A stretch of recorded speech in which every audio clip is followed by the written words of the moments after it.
All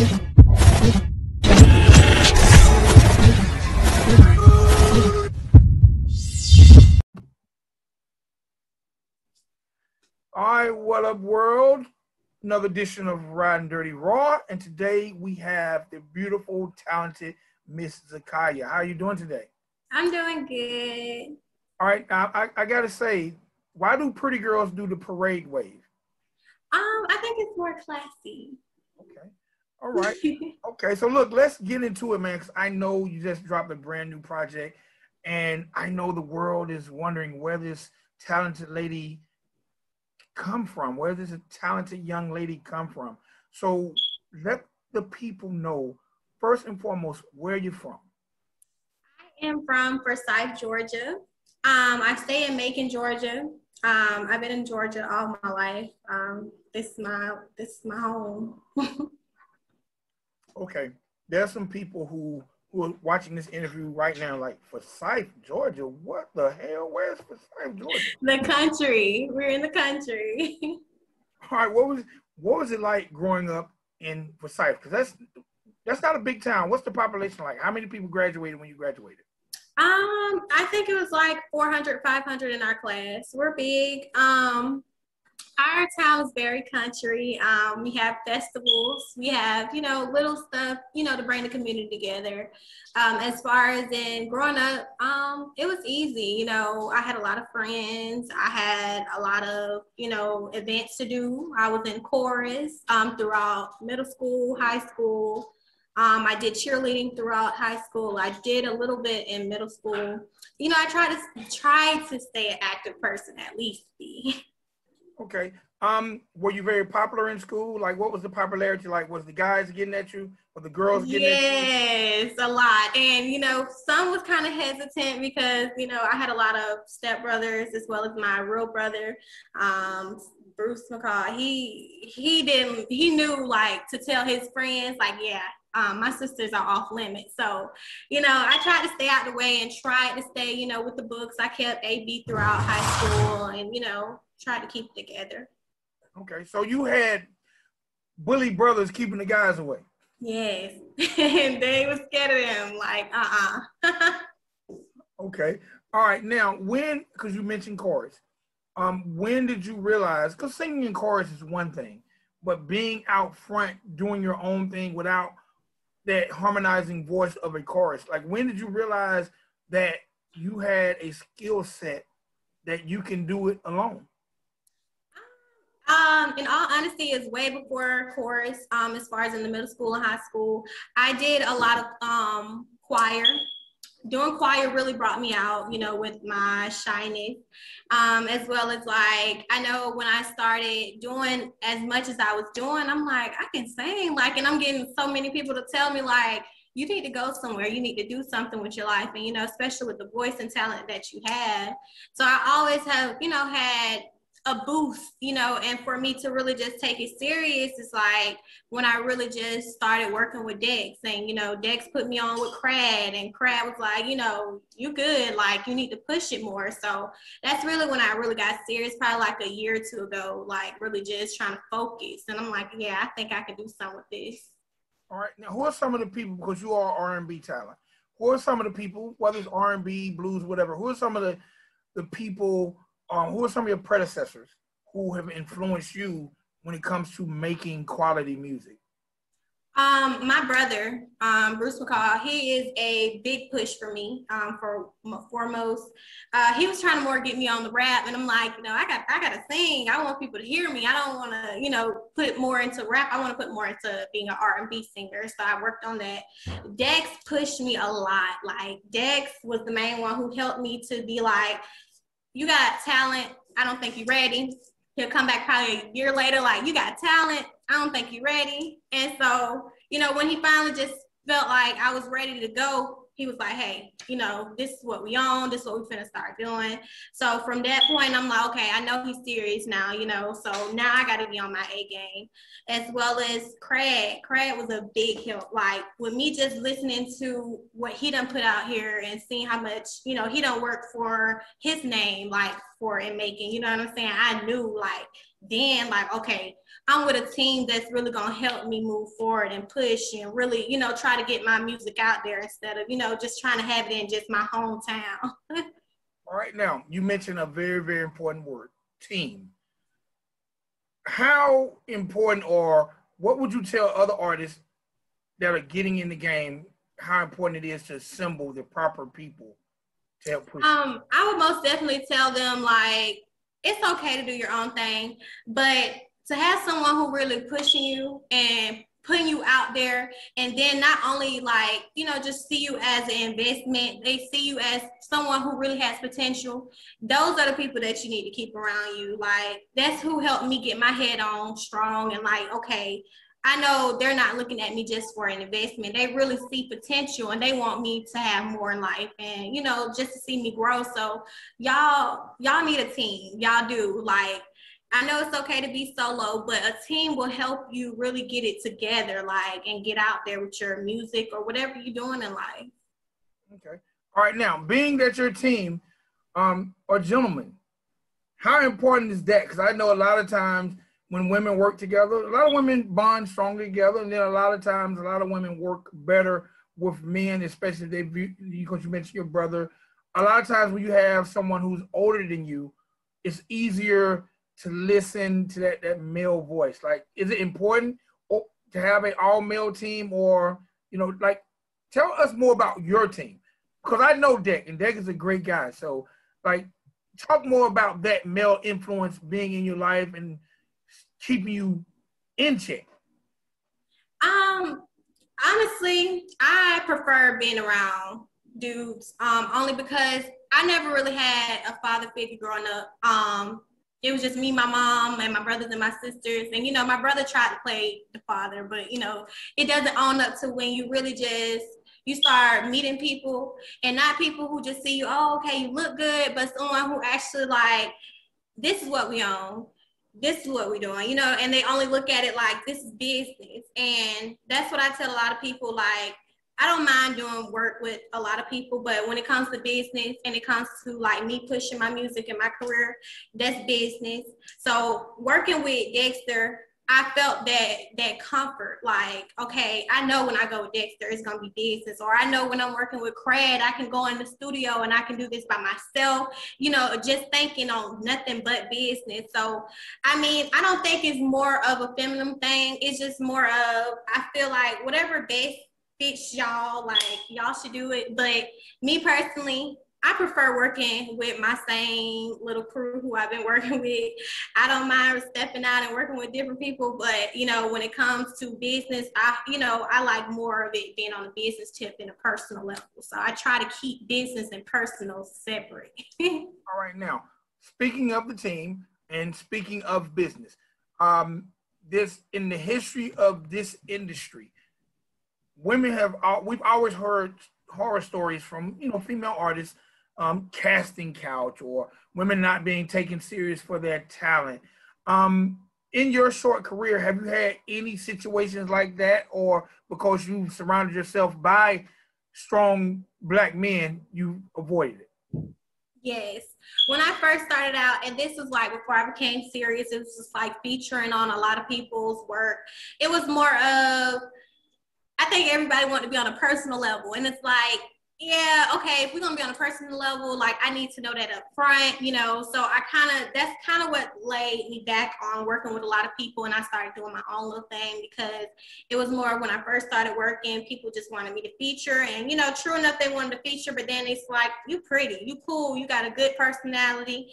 Hey, how about we taking it more from there? And when you do that, you mix business with your personal life, it goes left.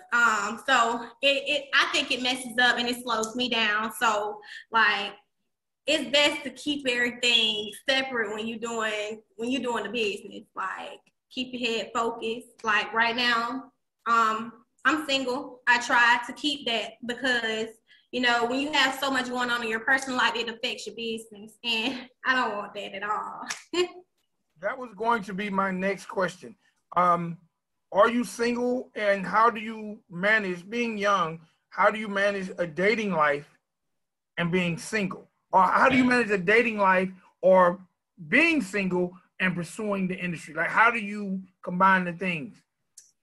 It's hard. I know now that people see like, okay, now this is an artist who's single. They feel like, okay, there's a possibility. But like I said, the single life is very hard for me. Only because when you're attractive and you go out and then, you know, oh, she can sing, she got some business about herself, you know, it sparks a, oh, okay, I got to try to talk to her, instead of like, you know, just keeping it head on with what we need to be dealing with as far as in the business. So it's hard being single. Have you had to reject a lot of guys, or guys still intimidated to come up to you? Yes. I try not to reject only because I don't want to pursue an image like, okay, she's one of them. I'm not. Like, I'm a very happy, joyful person. So as far as in, you know, as far as in the rejecting, I don't think they would know or reject until, you know, I let them know, like, here's my number, but, you know, they'll text me, and if, you know, the topic get off hand, you won't get a text back. So I'm kind of like not too up for it with, you know, as far as in letting people down. All right, now you mentioned your brother being your biggest inspiration. Who are some of the artists that inspire you? I think first coming up, Keisha Cole. Like, Keisha Cole was like the bomb, like, and it was the hurt Keisha Cole for some reason. Like, it's like, this girl knows something. Like, that really what really made me want to sing. I always used to try to sing. I used to look out the window, think I was singing in a video while it's raining, all types of stuff. One time for Keisha Cole, she's very talented. And the funny thing, I can hear remnants of Keisha Cole when I listen to your project. So I can tell she's a major influence. Are there some other artists that influence you? I think as far as in a male artist, it's more of a rapper, Dolph. I like Dolph only because Dolph is really doing his own thing. You know, he's really coming up by himself. He ain't trying to sign no paperwork. He really just want to show that this is where I came from and I can do it. So I'm kind of messing with Dolph a lot with his music too. Okay. What's your pen game like? Like, are you an artist who shows up in the studio and the producers already got something put together, or are you actually penning your own music? I'm writing my own music. I've been writing my own music since I was in middle school. I had a whole notebook, like, you know, even though the songs wasn't as great as now, but like, I have always wrote my own music. I haven't did a song that I haven't wrote my own thing to, only because I feel like when I get in the studio and I want to write a song or I want to express how I feel like, you know, can't nobody else tell me how I feel. And I can't sing what they done wrote for me the way I know I feel a certain way about it. So I try to stay away from, you know, people saying, hey, I wrote you a song, here you go. No, I like to express my own meaning and how I feel. So what were you writing about in middle school? The ice cream truck? You'll be surprised. I was a great writer. I'm telling you, big, like, I used to be writing stories. My mom be like, you looked it up online. And I'm like, no, I didn't. Like, she really thought I was really looking stuff up, only because I have always been more advanced. Like, my mom always said, you try to run before you walk. And I'm like, it's just me. Like, she'd be like, you got to slow down. But I try not to, you know, dwell on my age. Like, I'm 21. So, you know, she sees it more of like, you don't need your own spot. I done had my own spot for like 2 years. I've been on my own for like, you know, since I was 18. So it's like, I feel like I don't have time to waste, like, especially like now that I'm out here. All right, now what has that independence been like for you, being so young, but being on your own? Oh, it's rough. It's rough only because I don't have time to mess up like any other teenager did, like back in the day. Like, you know, everybody was having fun. Like, I had my fun, but I knew when to get serious, because when these bills came and it was time for me to really just, you know, get on my stuff, like, I wasn't going to have nobody to help me. Only because, you know, my mom was more of like, you can stay with me. You ain't got to do all that. But it's like when you get out on your own and you start living, you don't want to go back home. You want to have your own little thing. So I'm learning how to be an adult over time. So I done had my own spot for like 2 years and I've been doing it. So. Do you know how to cook? Yeah. What do you know how to cook? I can cook now. So I think my favorite thing to cook is the easiest thing, which is spaghetti and lasagna. Only because like I just love spaghetti and lasagna. I like pasta. Anything pasta, I'm there for. I cook that mainly. I try not to cook fried foods. I don't like fried foods. Hold on. You're from Forsyth.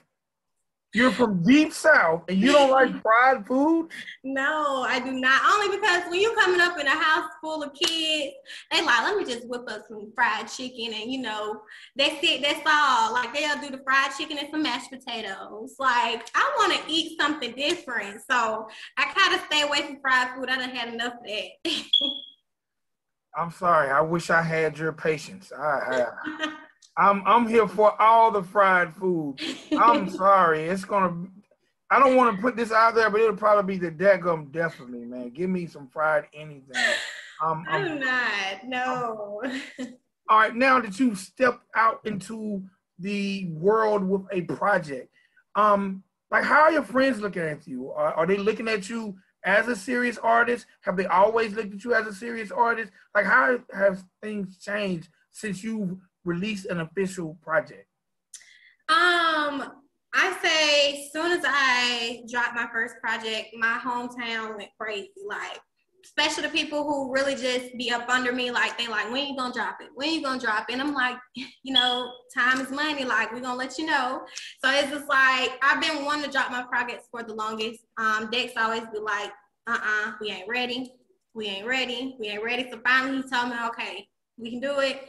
I dropped it. My friends was like posting it everywhere. They were sending it in the group chat. Like, it was a lot. Like, I was really excited, and I went to Vegas. When I went to Vegas, a lot of people like add me on social media, and then they added me. Then they seen I had all this stuff going on as far as in the music. They're like, "You're good." So it's good for me to like when I released my project, I got a lot of feedback, and not only from just my hometown, like everywhere. So I'm really loving the attention and you know the comments on it because I mean.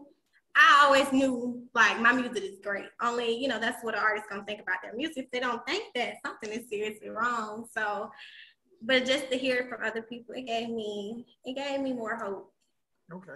All right. Now, before we get into the project, I want to talk about some social things that are going on. I want people to know that Zaakiyah is smart.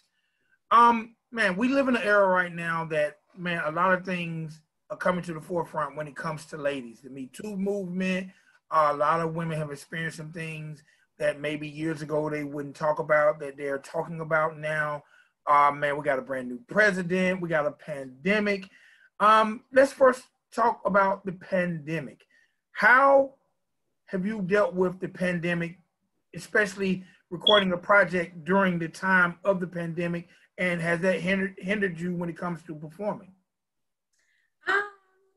You know, only thing I can say is like I don't think the COVID stopped anything for me. Like only because like when you can't go out and you can't perform, you always have social media. And I know social media to me is a stage because people is watching from everywhere. You don't know who's watching you. So, you know, what you put out there is very important. So I know it stopped as far as me going out and doing my own thing at the clubs or, you know, whatever case show it may be. It just, I think I don't think the COVID really affected me as much as, you know, everyone's saying, you know, it did slow them down a little bit. But like I tell people, like your social media is your platform and, you know, that should be your stage. And what you put out there is what you should want people to look at you like. So. All right. Now, how do you feel about a lot of women coming forth with a lot of things that might have happened to them behind closed doors on the workplace, in the entertainment field, in the sports world? Like, how do you feel about that? Like, a lot of times people say, why did that lady wait so long? Or you know, podcaster Joe Budden has just had one of his former employees come out and said she felt sexually assaulted on a podcast. Like, how do you feel about women speaking out about some of the things that have made them feel compromised when it comes to dealing with men?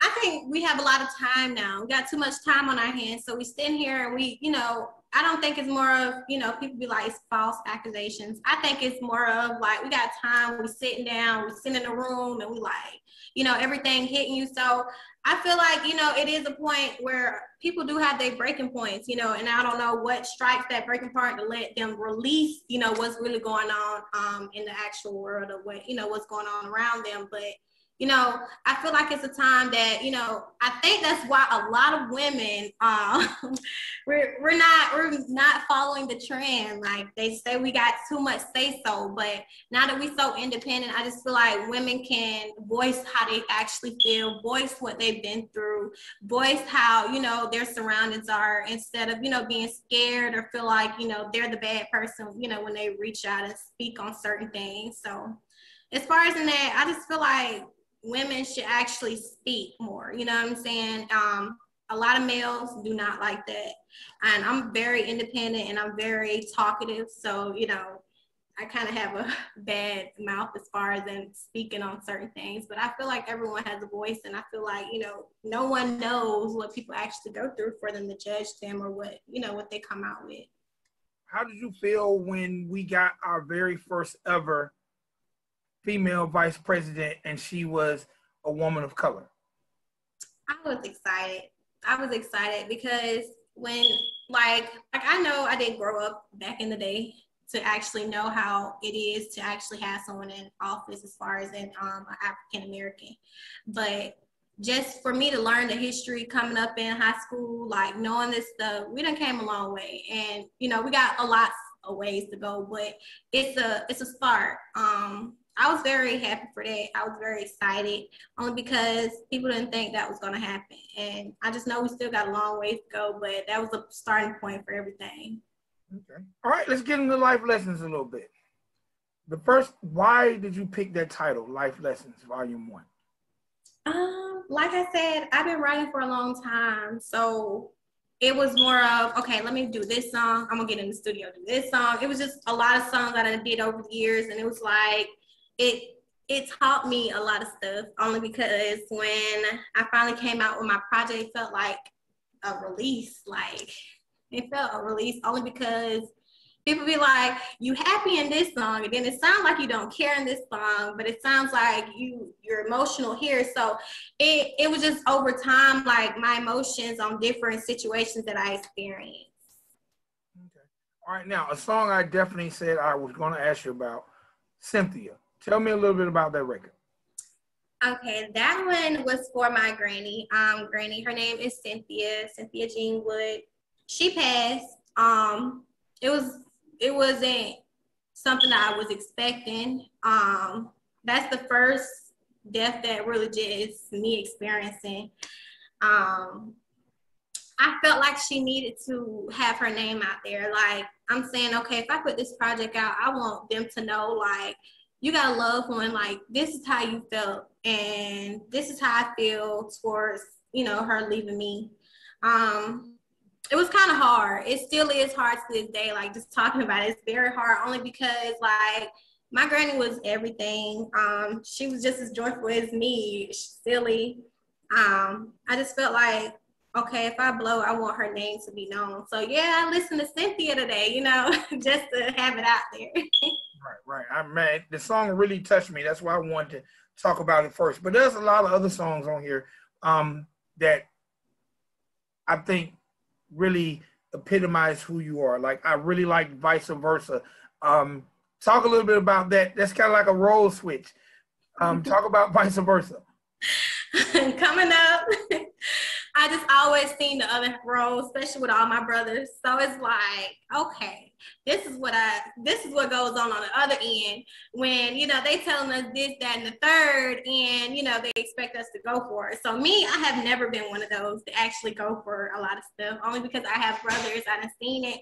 I'm not just going to say I base my experiences with my brothers off of, my relations. It was just more of like, okay, to try my best not to prevent this going on with me, I know what to do. So it was more of like, how would you feel if I switched everything that you did on me, especially like with me as far as in always, I'm like more of, I've never been a hater. So having relations with people who are doing music is more of like, okay, you say you in the studio, but you know, it's 2, 3 o'clock in the morning. I ain't gonna knock you, but okay, something ain't right.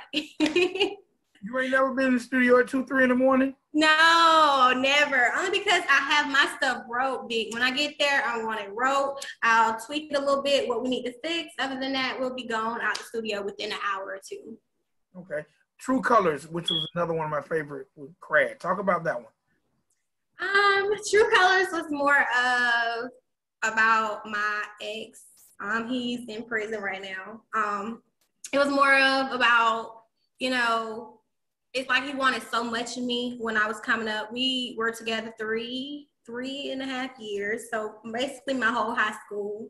It was more of like, you want me to be this, you want me to be that, you know, I'm showing you what I can be, but you know, you're not really giving it to me. So how do you expect me to really just sit down and settle and it feel like you're not building with me? So I always try to be that perfect person coming up and, you know, stay out the streets and try to stay in my books only because, you know, this is what he wanted me to be. So it's like, once you give somebody so much and you show them so much and they don't actually see, it's like you give up. So I had to let that situation go.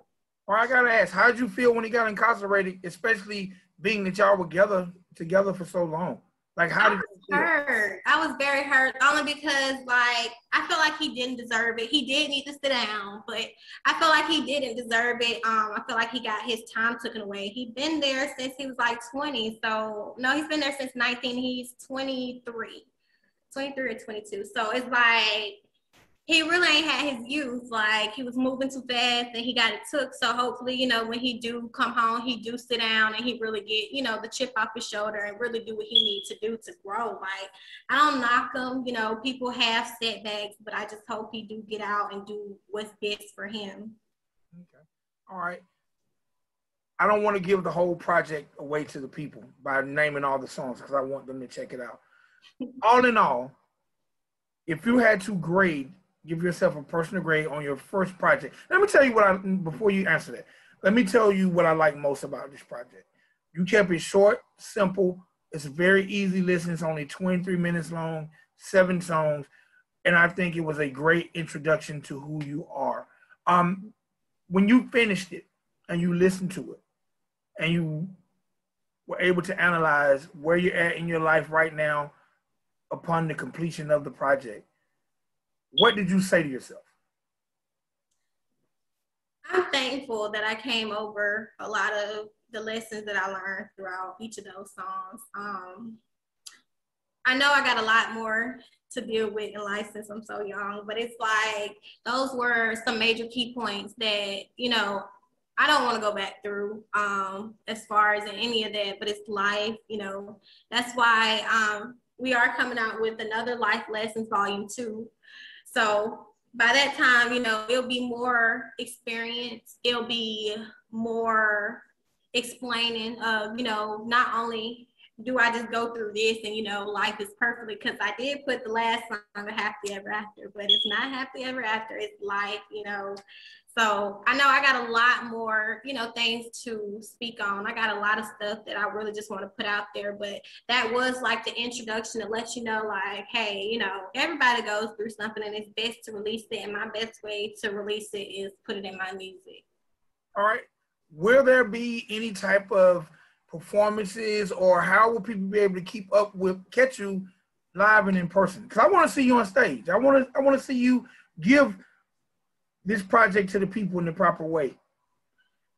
We are working on that right now. Dex has been, you know, sending me information like, hey, this is what we're doing. Don't plan nothing. So we are trying to go ahead and get it out there to where I can perform and show them like, yeah, I can sing, but I can perform too. Like, we are working on that. We are working on as far as doing some videos. We're trying to do a video for all of the songs since it's only 7 of them. So we're just trying to, you know, show that I could be more than just a voice, you know, and I want to be a writer as well. Like, okay, I can write too, you know, because a lot of people does ask me that, like, do you write your music, or, you know, do you let people write it for you? So it's more of, I want to show them that it's me, you know, really just speaking and not someone behind me or in front of me. All right, my last question. At 21 years old, what has been your biggest life lesson? In all honesty, it is my temper. My temper got me in a spot where I had second and third degree burns. Not to get into much detail, but if I would have sat down, I wouldn't have my second and third degree burns. But, you know, being a hothead, trying to be, you know, fast, move too fast, you know, that was my biggest life lesson. That slowed me down. It made me to look more of like, okay, it's more to life than what I'm actually doing. So, you know, it kind of put a toll on me. But then, you know, when my skin color came back, I started bouncing back from like the burns. I still have like bruises or whatever, but it made me like realize like you're still beautiful, you know. So I try to express it the best way I can. Okay, well, that's definitely, if it slowed you down and made you think more, that's always a positive. Words of advice to girls younger than you who are considering pursuing this dream of the entertainment business, what would they be? I would say keep your head in the game. I'm not gonna even say books, only because people say books and school wasn't for me. I was like, okay, everybody wanted me to go to school. School wasn't for me. It was fun. It was a new experience to go to college, but I just feel like do what's best for you, only because you're living your life. Don't let anyone try to tell you, you know, which road you should take.